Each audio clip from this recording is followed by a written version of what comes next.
ตาบองปอนใส่គ្នាយើងចាខែនេះផុតបុណ្យផុតទានណាចារៀងតនេបន្តិចមកធ្វើផ្កាដាក់លើភួងទាំងអស់គ្នាចាម៉ូតនេះយើងប្រើផ្កាស្នេហ៍ហើយនឹងផ្កាពុតហើយនឹងផ្កាតង្ហូចាឥឡូវមកបេះផ្កាពុតជាមួយនឹងខ្ញុំចាខ្ញុំដាំបានមួយដើមដែរនៅមុខផ្ទះ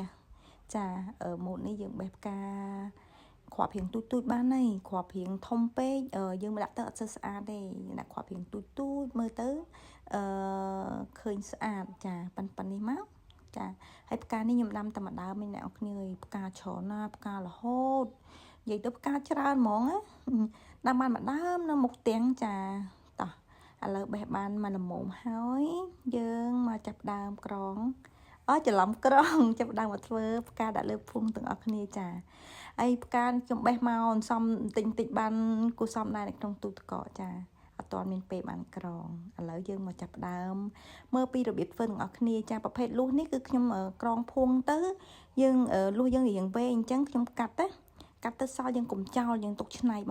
បានទៀតចាឥឡូវនេះយើងយកលួសកតុយលួសដែលយើងកាត់សល់ហ្នឹងខ្ញុំដាក់ម៉ូតផ្កានេះដាក់លួស9សរសៃពួកយើងយកកដាលមួយធ្វើដាក់ផ្កាតង្ហូហើយ8ទៀតគឺយើងដោតផ្កាចាឥឡូវនេះយើងមកមើលរបៀបធ្វើទាំងអស់គ្នាចាយើងយក8មក9សរសៃមកហើយយើងកាត់ជ្រឹបកតុយបន្តិចដោយសារពេលដែលយើងកាត់ទៅលុះវាងកោងអញ្ចឹងអត់ត្រង់អញ្ចឹងយើងកាត់កតុយបន្តិចមកហើយយើងចងចានេះខ្ញុំចងរៀងវែងបន្តិចបើសិនជាបងប្អូនទាំងអស់គ្នាចង់ដាក់ផ្ការៀងច្រើនជាងខ្ញុំក៏បានដែរយើងអាចដាក់បាន4គ្រាប់យើងចង់ធ្វើម៉ូតផ្ការៀងធំយើងដាក់រៀងច្រើនទៅតែបើសិនជាយើងចង់ដាក់រៀងទូចទេយើងដាក់ត្រឹមតែ2គ្រាប់3គ្រាប់អីក៏បានដែរចានេះខ្ញុំកាត់ឲ្យរៀងវែងបន្តិចណាចាហើយយើងវែងអញ្ចឹងមកចាម៉ូតនេះងាយមែនតែនហើយស្អាតនិយាយទៅយើងមិនត្រឹមតែដាក់លើភួងឯងយើងអាចឆ្នៃដាក់លើកត្រកក៏បានដែរកត្រកផ្លែឈើកត្រកអីយើងដាក់បានចាហើយកដាលនេះខ្ញុំកាត់សល់មកកដាលហ្នឹងកាត់ដើម្បីដាក់ផ្កាតង្ហូចូលចាយើងយកស្នូលមួយអញ្ចឹងយើងដាក់ផ្កាតង្ហូទៅចាជាប់ไปប៉ុណ្ណេះអត់មានទៅណាទេចាបើរៀងដែកលួសដែកអីតិចតួចយើងកាត់ចេញមកចាហើយយើងដោតផ្កាស្នេហ៍យើងចាដោតជុំវិញមកក្របសិនយើងដោតមកក្របឲ្យណែនសិនហើយបានយើងបន្តដោតថែមមួយគ្រាប់ទៀតតែម៉ូតនេះបើសិនជាបងប្អូនចង់ធ្វើធំយើងអាចដាក់4គ្រាប់ចា4គ្រាប់បានធំយើងដាក់លើកត្រកផ្លែឈើអីស្អាតតែខ្ញុំដាក់លើភួងឯងអញ្ចឹងខ្ញុំធ្វើយ៉ាងទូចល្មមដាក់លើធំដាក់យើងធ្វើធំពេកដាក់លើភួងក៏អត់ស្អាតដែរចាដាក់លើភួងបានតែត្រឹមប៉ុន2គ្រាប់អីអាហ្នឹងគឺអូខេស្អាតហើយល្មមស្អាតចាយើងដាក់ចេញមកគ្រាប់សិននេះចាអញ្ចឹងយើងបន្ថែមដោតពីលើមួយគ្រាប់ទៀតអញ្ចឹង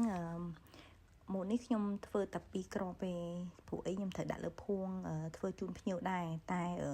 ឆ្លៀតធ្វើវីដេអូជូនទៅដល់បងប្អូនស្រីគ្នាយើងកុំឲ្យតនេពេកចាធ្វើការងារផ្ទះហើយយើងឆ្លៀតចាហើយម៉ូតនេះងាយមែនតែនហើយកតុយលុះដែលយើងសល់ហ្នឹងយើងកុំចោលចាយើងទុកឆ្នៃធ្វើជាផ្កាធ្វើជាអីបានស្អាតហើយពេលខែភ្ជុំខែអីហ្នឹងទៅវត្តទៅអីហ្នឹងដាក់លើចានស្រាក់ដាក់អីក៏ស្អាតដែរបងប្អូនអើយចានេះលុះហើយយើងលុះទុនណាតទៅពេលអញ្ចឹងយើងអាចក្តោបបានយើងចង់ពលាក៏បានយើងចង់កោងមិនក៏បានដែរចានេះលុះប្រវែងនេះយើងដាក់ផ្កាបាន4គ្រាប់តែខ្ញុំដាក់តែ2គ្រាប់ពេកអញ្ចឹងយើងកាត់ទុកបន្តិចដើម្បីដោតផ្កាពុតចាយើងកាត់បានមុំទុកបន្តិចមកចាហើយយើងដោតផ្កាពុតហ្នឹងមិនបាច់ដោតឲ្យចេញលុះទេណាយើងដោតកុំឲ្យចេញលុះតែចេញលុះអត់ស្អាតទេចានេះផ្កាពុតយើងកាត់តងចេញណាយើងរើសយកគ្រាប់រៀងទូចបន្តិចមកចាគ្រាប់ទូចទី1ពេលយើងដោតលើលុះវាណែនហងយកអត់លបូតណាតែបើសិនជាគ្រាប់ធំអ្នកនរគ្នាត្រូវប្រើកាវកំភ្លើងបាញ់ទៀនហ្នឹងបាញ់បន្ថែមចាដើម្បីឲ្យជាប់ណាតែអញ្ចឹងទេតងផ្កាលងតែបើសិនជាយើងរើសយកគ្រាប់តូចគឺយើងដោតជាមួយលុះគឺណែនហ្មងចាយើងដោតអញ្ចឹងមកចាដោតដូចខ្ញុំបង្ហាញជូនអញ្ចឹងអ្នកនរគ្នានិយាយទៅម៉ូតនេះគឺងាយស្រួលធ្វើណាស់ហើយស្អាតភួងដែលដាក់ម៉ូតដាក់ផ្កាលើម៉ូតនេះណាគឺពេញនិយមមែនតែនភ្ញៀវកំងខ្ញុំច្រើនណាស់ចាប៉ុណ្ណេះរួចរាល់បាត់ហើយចាស្អាតអត់អ្នកនរគ្នាចា យើងចង់ក្តោបក៏បានដែរចាយើងចង់ពលាក៏បានតែនៅពេលដែលយើងចាប់នៅលើភួងយើងអាចស្រេស្រង់បន្ថែមទៀតយើងចង់រៀងពលាបន្តិចយើងចង់រៀងក្តោបបន្តិចបានអត់អីទេដោយសារលុះយើងប្រើនេះគឺជាប្រភេទដែលលុះទុនចាយើងដាក់អញ្ចឹងណាចា